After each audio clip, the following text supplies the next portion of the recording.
Hi friends, எல்லாம் எப்படி இருக்கீங்க? நான் ஸ்கூல் படிக்கும் போதெல்லாம் மே மந்த் வந்தாலே எனக்கு ரொம்ப சந்தோஷமா இருக்குங்க. ஏன்னா கண்டிப்பா தெரியும், எல்லாம் ஹாலிடேல ஜாலியா சுத்திட்டு இருப்போம்னு. இப்போ உள்ள பசங்களும் ஜாலியா சுத்திட்டு இருப்பீங்க அப்படிதான் நினைக்கிறேன். இல்லைன்னா முக்காவாசி பேரு கராத்தே கிளாஸ், கீபோர்ட் கிளாஸ், இது மாதிரி நிறைய சம்மர் கிளாஸஸ்ல கண்டிப்பா பேரண்ட்ஸ்ல சேர்த்து விட்டுருப்பாங்க அவங்கள. நானும் ஒரு காலத்துல அப்படிதான் போயிட்டு இருந்தேன். நான் படிக்கும் போதெல்லாம் ஹேண்ட் ரைட்டிங் கிளாஸ் எல்லாம் சேர்த்து விடுவாங்க. பசங்க வந்து நல்லா எழுதணும் அப்படின்னு சொல்லி. இப்ப ஹேண்ட் ரைட்டிங் கிளாஸ் ஸ்கூல் படிக்கிற வரைக்கும் ஸ்கூல் ரீஓபன் ஆக போகுது அப்படின்னாலே நிறைய பேருக்கு ஜாலியா இருக்கும், சில பேருக்கு கடுப்பா இருக்கும்.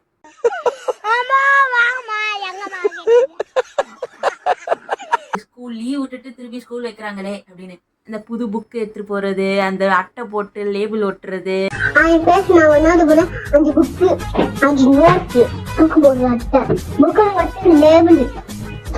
ஒரு வாரம் சூப்பரா போகும். புது டீச்சர்ஸ் வருவாங்க, கிளாஸ் மாறும், ஒரே எக்ஸைட்மெண்டா இருக்கும்.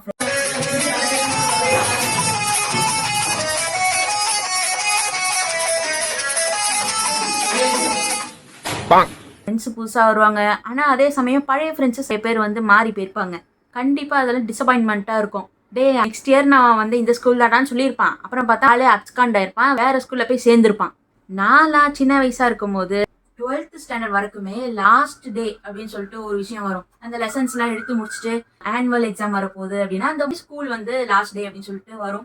அப்பெல்லாம் நாங்க என்ன பிளான் பண்ணுவோம்னா, கேர்ள்ஸ் டீம் மட்டும் சேர்ந்து ஸ்பெஷல் ஐட்டம்ஸா அவங்க அம்மாவில சமைக்க சொல்லி கடைசி நாள் அப்ப இந்த மாதிரி லஞ்ச் எல்லாம் கொண்டு வந்து 3 hours ஆகுது நல்லா பேசி சிரிச்சு ஜாலியா சாப்பிட்டு ஃப்ரெண்ட்ஸுங்களோட ஸ்பெண்ட் பண்ற டைம்ங்கிறது மோர் தென் 8 years-ஆவே நாங்க வந்து இதுமாதிரி பண்ணிட்டு இருந்தோம். அது ஒரு புது அனுபவம்னு வச்சுக்கோங்களேன். நம்ம ஃப்ரெண்டு சில பேர் வந்து இட்லி நல்லா இருக்கும், தோசை நல்லா இருக்கும், அது மாதிரி சொல்லுவாங்க. அது மாதிரி எடுத்துட்டு வந்து சாப்பிட்டா அவ்வளோ ஒரு மனசுக்கு திருப்தியா இருக்கும். அது ஒரு மெமரிஸாவே இருக்கும். நம்ம சப்ஸ்கிரைபர்ஸ் யாராவது ஸ்கூல் போறீங்கன்னா கண்டிப்பா நான் சொல்ற மாதிரி பண்ணி பாருங்க, சரியா? 10th 12th போர்டு எக்ஸாம் முடிச்சதுக்கு அப்புறம் அந்த ஒரு திகிலான மார்க்ஸ் அப்படிங்கிற ஒரு சம்பவம் எல்லாம் முடிஞ்சதுக்கு அப்புறம் 10th படிச்சானே அடுத்தது என்ன குரூப் எடுக்கணும் அப்படின்னு சொல்லிட்டு சில பேர் முன்னாடியே யோசிச்சு வச்சிருப்பீங்க.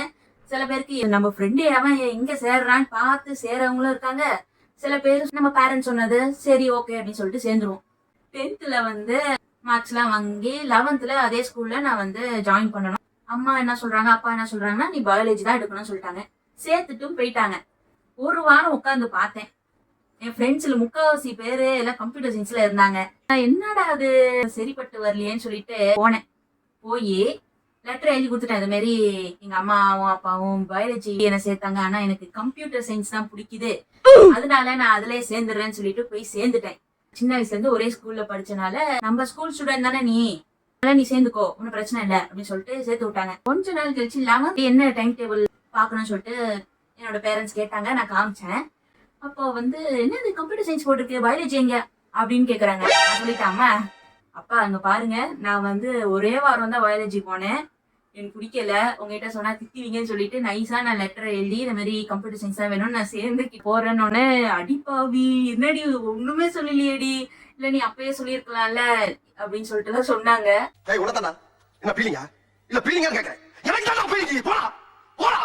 நீங்க ஸ்கூல் படிக்கும் போது இல்ல ஸ்கூல் படிச்சிட்டு இருக்கீங்க அப்படின்னா நீங்க என்னென்ன அட்டகாசங்கள் செஞ்சிருக்கீங்க அப்படிங்கறத சொல்லுங்க.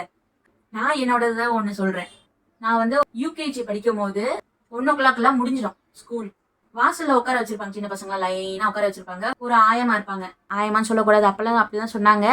ஒரு ஆன்டி இருப்பாங்க, உட்கார வச்சுட்டு சைலண்டா இருக்கணும், இல்ல தூங்க வைக்கிறது, அது மாதிரிலாம் இருக்கும். அப்பன்னு பார்த்து அந்த ஆன்டி வந்து உள்ள யாரோ கூப்பிட்டாங்கன்னு போயிட்டாங்க. நான் என்ன பண்ணேன், எனக்கு ஸ்கூல் சேர்ந்து ஒரு வாரமோ என்னமோதான், அழுக தாங்கல. சே, ஸ்கூல் லீவ் விட்டு உடனே ஸ்கூல் சேர்த்துட்டாங்களே அப்படின்னு சொல்லிட்டு நைஸா கேட்டை திறந்து லஞ்ச் பேக் எல்லா பேக்கையும் எடுத்துட்டு ஓட ஆரம்பிச்சிட்டேன். கேட்டை மூடி இருந்தா கூட அவங்களுக்கு தெரிஞ்சிருக்காது, கேட்டை திறந்து போட்டு ஓடிட்டேன். பக்கத்துல இருக்கிற பசங்க சொல்லிடுச்சு அதே மாதிரி இந்த பொண்ணு ஓடுதுன்னு. அங்க இருந்த செக்யூரிட்டியும் அங்க இருக்கிற ஆன்டியும் பின்னாடியே வராங்க. வீட்டுக்கு பாதி தூரம் வரைக்கும் ஓடிட்டேன். அடே புடுறான்னு புடிச்சு ஒரே அடி. அப்புறம் உடனே அம்மா போன் பண்ணி, என்னங்க அவங்க பொண்ணு ஓடிச்சுங்க, என்னங்க இது அப்படின்னு சொல்லி அவங்க ஒரு நடி சாத்தி அதுக்கப்புறம் சரி ரொம்ப ஏக்கமா இருக்கா போல, ஒரு வீக்க வீட்டுல இருக்கட்டும்னு சொல்லி வச்சு அங்க நிறைய லெசன்லாம் எடுத்து இப்பெல்லாம் ஓடக்கூடாது, அம்மா வருவேன்னு சொல்லி இது மாதிரிலாம் நடந்திருக்கு. இதெல்லாம் கம்மி, இந்த மாதிரி நிறைய இருக்கு விஷயங்கள். உங்களுக்கு ஏதாவது நடந்திருக்கா? நீங்க இந்த மாதிரி சேட்டைகள் ஏதாவது செஞ்சிருக்கீங்களா அப்படிங்கறது கமெண்ட் பண்ணுங்க.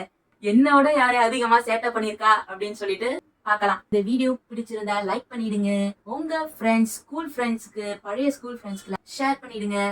நெக்ஸ்ட் வீடியோல பார்க்கலாம். அது வரைக்கும்